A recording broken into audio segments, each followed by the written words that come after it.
Hello students. तो पिछले काफ़ी दिनों से हम 12th क्लास के वीडियो में हमने काफ़ी सारे टॉपिक्स पढ़े हैं। डिफरेंशिएशन हमारा कंप्लीट हो गया था, एप्लीकेशन ऑफ डेरिवेटिव हमारा चल रहा था। आज हम नए टॉपिक की शुरुआत करते हैं और वो है बच्चों प्रोबेबिलिटी। किस चीज़ की शुरुआत करते हैं? प्रोबेबिलिटी।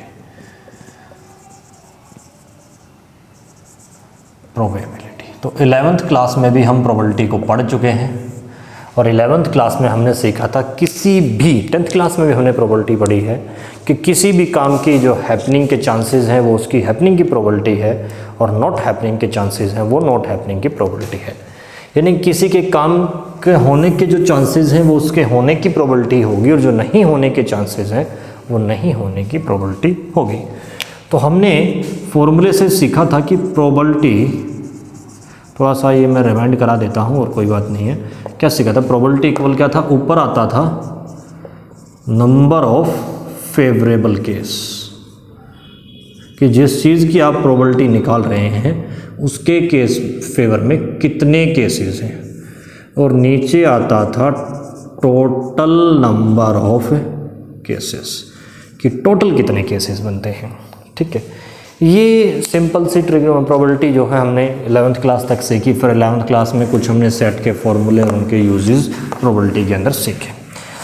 12th क्लास के अंदर प्रोबेबिलिटी की शुरुआत होती है कंडीशनल प्रोबेबिलिटी से। और कंडीशनल प्रोबेबिलिटी क्या है बेटा? सबसे पहले शुरुआत होगी probability A by B. Probability A by B का मतलब क्या है? देखिए, इसको लिखते हैं probability A by B, A बटा बी। ठीक है, लेकिन क्वेश्चन जो आपको ठीक है सीधे न्यूमेरिकल वैल्यूज दे रखेंगे उनमें तो ठीक है, लेकिन जो वर्ड प्रॉब्लम आएंगी उनमें आप सीधे सीधे नहीं पकड़ पाएंगे ऐसे। तो क्या होता है ए बाई बी का मतलब? समझने का मतलब क्या होता है कि probability of A when B already occurred. यानी कि जैसे आप एक डाई उछालते हैं, एक डाई आपने रोल कर दी और कहता है कि जो आउटकम है वो जो है आपका इवन नंबर है। अब आप बताइए कि उसके प्राइम नंबर होने की प्रोबेबिलिटी क्या होगी? तो टोटल तो 6 होते हैं, लेकिन इसने आउटकम दे दिया कि इवन, तो वो 3 हो गए और उसमें से प्राइम 1, तो 1/3 आएगी। यानी कि एक इवेंट हो चुका है उसकी रेस्पेक्ट में इस दूसरे की प्रोबेबिलिटी। तो बेटा बच्चे इसका फॉर्मूला बनता है equal to probability A intersection B upon probability B. यानी कि ऊपर तो प्रोबेबिलिटी आएगी दोनों के इंटरसेक्शन की, कॉमन की, और नीचे प्रोबेबिलिटी आएगी उस इवेंट की जो हैपनिंग हो चुकी है, जो हो चुका है।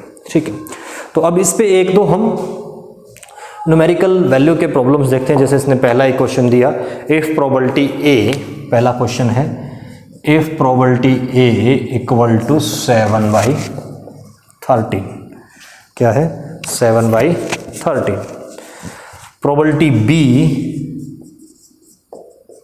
9/13।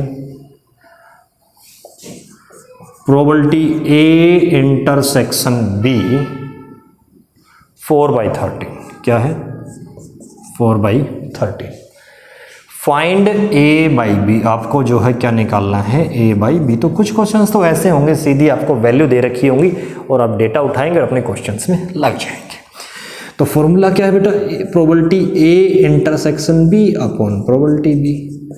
बच्चों क्वेश्चन में आपको ए इंटरसेक्शन बी क्या दिया हुआ है? 4/13 यानी कि 4/13। प्रोबेबिलिटी बी क्या दिया हुआ है? 9/13 यानी कि 9/13। बच्चों 13 से 13 कैंसिल, 13 से 13 कैंसिल, बच क्या गया? 4/9 यानी कि 4/9। क्या बच गया? 4/9।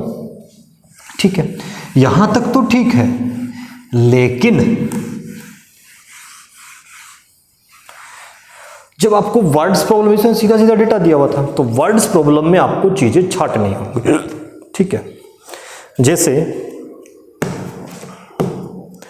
इसने कहा ए डाई इज रोल्ड, जो हमने एग्जांपल दिया था वही क्वेश्चन आ गया। एक डाई इज रोल्ड, एक डाई रोल कर दी गई है। If outcome is even number, इसने कहा आउटकम इवन नंबर है, ये आपको बता दिया जाता है। What is the probability that it is prime? तो क्या करेंगे आप? दो इवेंट मानेंगे। Let A and B are two events such that, A और बी इवेंट हैं सच दैट, किस तरह से हैं? A B, outcome is even number. जो चीज़ आपको बता दी गई है क्वेश्चन में कि ये चीज़ आई है, उसको आप इवेंट ए मान लीजिए, और जो इसने पूछी है उसको बी मान लीजिए। क्या है? It is prime, outcome is prime number. देखिए उसने प्राइम की प्रोबेबिलिटी पूछी है तो हमने बी मान लिया, और जो उसने दे रखा है वो हमने ए मान लिया। तो देखिए प्रोबेबिलिटी किसकी निकाली, उसने पूछी बी की है और उसने कहा है ए ऑलरेडी ओकर। तो आपको दो चीज़ें चाहिए, probability A intersection B upon probability B. तो ये दोनों प्रोबेबिलिटी हम यहाँ साइड में निकालते हैं।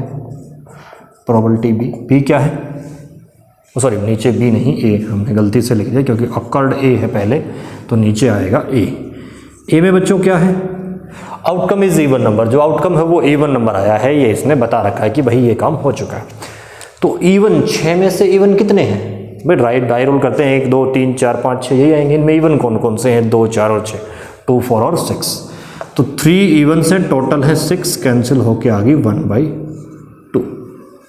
ठीक है, या आप इसको सिर्फ 3/6 रखिए, मैं भी इसको ऐसे रखा क्योंकि इसमें जो है कैंसिलेशन बड़ा आसान हो जाता है।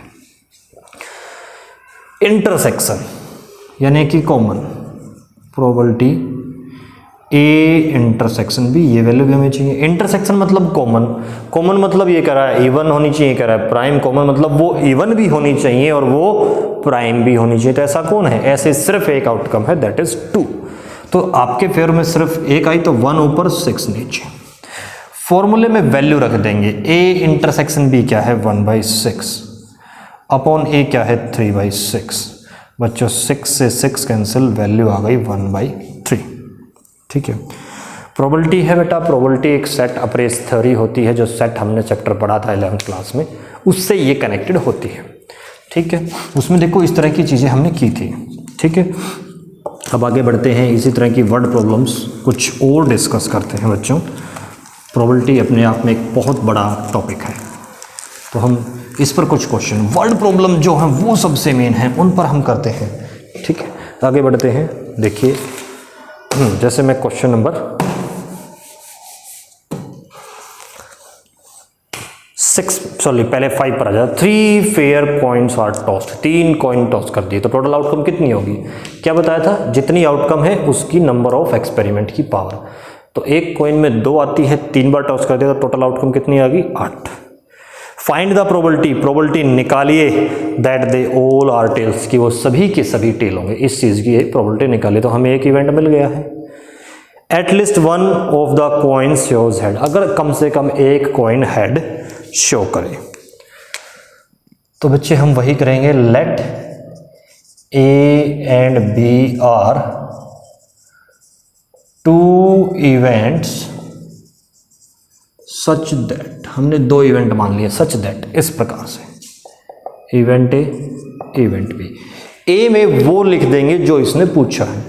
Find the probability they all are tails, तो इसमें क्या लिखेंगे, ऑल आर टेल्स। बी में क्या लिखेंगे, at least 1 of them shows tail, at least 1 is tail, कि कम से कम एक टेल आए। तो बच्चों देखिए, अब देखा हमने जो इसने पूछा था वो हमने ए माना है, तो ए इसने पूछा है, बी ऑलरेडी अकर्ड हो चुका है, तो A/B। फॉर्मूला क्या कहता है, A intersection B upon B. चलिए आगे बढ़ते हैं, और आगे बढ़ के हम प्रोबेबिलिटी निकालते हैं बी की ए इंटरसेक्शन में। तो बच्चों 3 इवेंट, देखिए हमने क्लास 11 में भी ये हमने बनाए थे कि 3 कॉइन टॉस के थे, सैंपल स्पेस जिसे हम कहते थे, वो हमने बनाए थे। तो 3 है, तो तीनों के मैं फिर से बना देता हूँ। तीनों टेल हो सकते हैं, ये हेड हो सकता है, बीच में हेड जा सकता है, शुरू में हेड आ सकता है, फिर हो सकता है 2 हेड हो जाएं, तो ये टेल यहाँ पे आएगा, फिर टेल यहाँ आ जाएगा, और फिर टेल यहाँ आ जाएगा, और हो सकता है तीनों के तीनों हेड हो जाएं। तो हमें बी निकालनी है। बी में कह रहा है वट एटलीस्ट 1 इज टेल, की कम से कम एक टेल होना चाहिए, तो एक टेल वाला भी चलेगा और उससे ज़्यादा वाला भी चलेगा, तो एक ये रह जाएगा। बाकी देखो इन सब में एक टेल या एक से ज़्यादा है, तो ये आपके पास कितने हुए 7, और टोटल गैस कितने थे 8। अब आएंगे इंटरसेक्शन पर। बच्चों देखिए इंटरसेक्शन बड़े थे, इसमें कह रहा है कम से कम एक, इसमें कह रहा है तीनों के तीनों टेल होने चाहिए। तो कॉमन चीज़ क्या है, तीनों के तीनों टेल। वो कितने हैं, वो एक ही है, वो एक ही है। तो इंटरसेक्शन की प्रोबेबिलिटी क्या होगी, 1/8। तो अब जो है आपकी ये प्रोबेबिलिटी कितने पे आ जाएगी, इंटरसेक्शन क्या था बच्चों, 1/8, 1/8। नीचे क्या जाएगा, 7/8, 7/8। 8 से 8 कैंसिल, ये क्या आ गया, 1/7। ठीक है, इस तरह के क्वेश्चंस आपके पास होंगे। ठीक है, आगे बढ़ते हैं और अगले क्वेश्चन पे डिस्कस करते हैं। ये इतना साफ कर देता हूँ क्योंकि ये 2 इवेंट तो आपको मानने ही है। तो आपको वर्ड्स को पकड़ना है, ज़्यादा से ज़्यादा प्रैक्टिस करनी है और फिर जो है क्वेश्चन में आगे बढ़ जाना है। तो देखिए एक क्वेश्चन में और ले लेता हूँ। A pair of die is thrown, pair of die throw की जाती है, यानी कि पेयर ऑफ तो 6 गुना 6 36 टोटल हो गए। If 2 numbers appearing on them are different, बता दिया है कि 2 नंबर जो आ रहे हैं वो अलग अलग आएंगे। फाइंड द प्रोबेबिलिटी, प्रोबेबिलिटी निकालिए। तो जिस चीज़ की निकालनी है वो हम ए मान लेते हैं, क्या है, तो सम ऑफ